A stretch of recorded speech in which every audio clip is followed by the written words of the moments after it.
Bilateral ties between Taiwan and Japan have become increasingly close, so I feel like working in Japan could be a relatively easy path. Rachel, a Taiwanese student with a deep passion for Japanese history and culture, is preparing to begin her internship in Japan. She points out that the working environment in Taiwan presents significant challenges for the younger generation, especially for those graduating in social sciences and humanities. It's definitely getting increasingly expensive to live in Taipei, so much so that it feels like it's similar to that of Japan.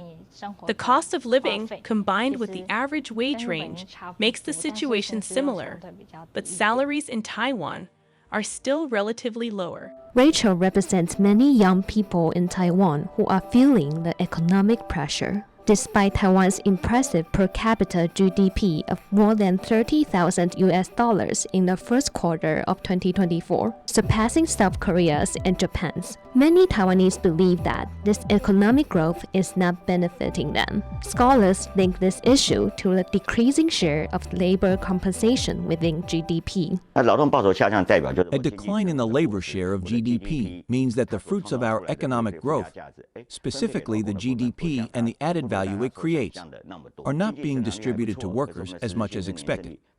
While the economic growth rate is strong, the annual wage increase hasn't kept pace. The gap between the rich and the poor in Taiwan is increasingly noticeable, with median wages lagging significantly behind those in Japan and Korea. While Taiwan's GDP figures might suggest economic success, they do little to alleviate the growing sense of relative deprivation among many Taiwanese. Tackling this disparity remains a pressing challenge for the government. 黄冠伟、刘彦轩、黄志厚 TVBS World Taiwan